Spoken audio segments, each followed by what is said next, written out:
Greetings all. What an interesting case conference you had about Melanie.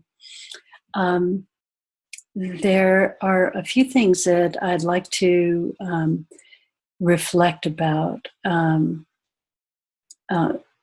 with regard to assessment and also intervention.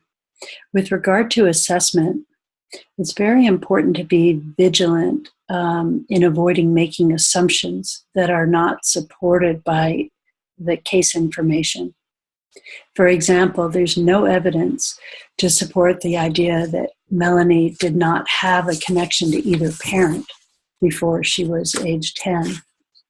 Similarly, with regard to relationships with men, Melanie blames herself for her husband's behavior, but we don't have evidence that this self-blame is generalized to earlier or other relationships with men. So it's important not to extrapolate from information that you have, and very important not to make assumptions that are not supported with the data. Some themes related to assessment. It's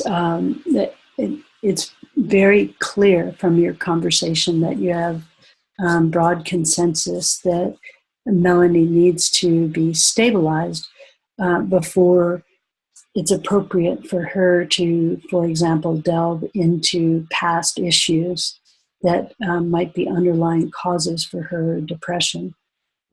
Several of you discussed the pros and cons of using medicine, but you were generally in agreement with regard to the importance of stabilizing.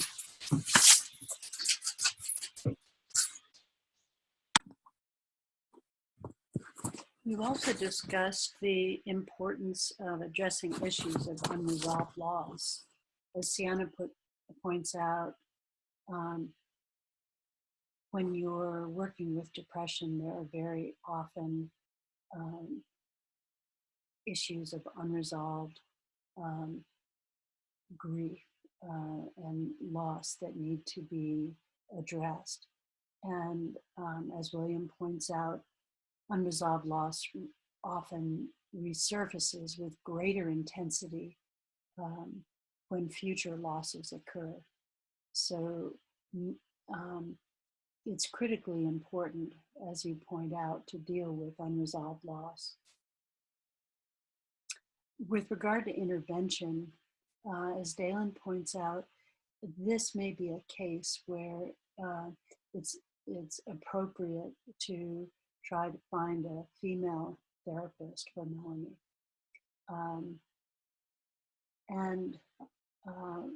William wisely phrases this transition that she's experiencing as an opportunity to review her story up till this point and to set new priorities and new direction for the future.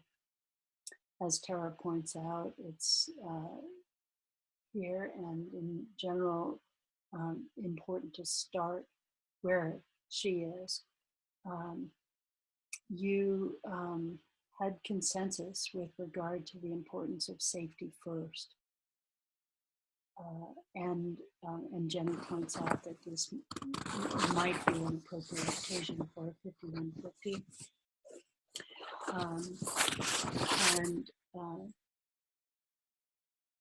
You also agreed that it was important to address the most severe symptoms of depression first before moving on to addressing underlying issues.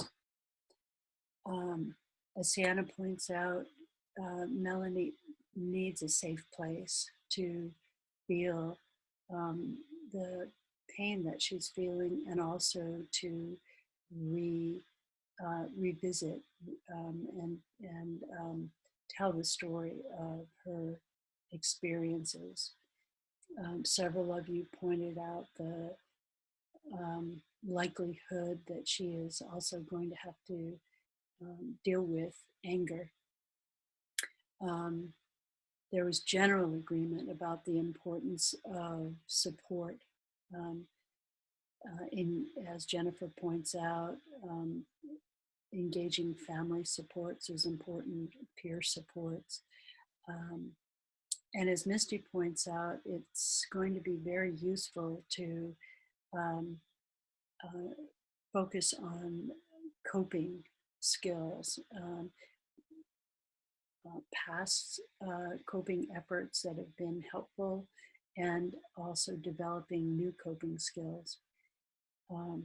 Sienna points out the importance of attending to countertransference. As you say, I believe one does much better if they have nothing undone within themselves. I think that's a phrase that we should all steal. And particularly with issues like depression and anxiety that are so prevalent, it's important to be mindful of what we're bringing to the table that might interfere with our clarity of response to our clients. Several of you talked about the importance of focusing on strengths. Mira pointed out how important it is to honor the little things. For example, in as much pain as she is, Melanie does get up and get the kids ready for school. And that's really admirable in this situation and speaks to her significant strength.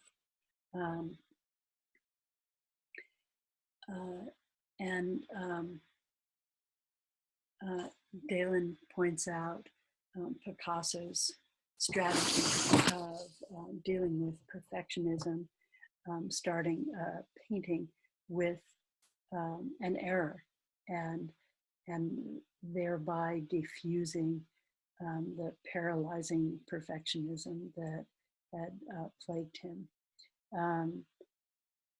You may know that traditionally when Diné or Navajo people are creating a blanket, there is always one error in the blanket that is required of a blanket or a Navajo rug, because it is perceived to be a more fair representation, a more accurate representation of how life really is. So overall, this is a very thoughtful case conference that you have contributed to here. And I sense that Melanie would be in good hands with you all considering her situation and brainstorming about how to proceed. Well done.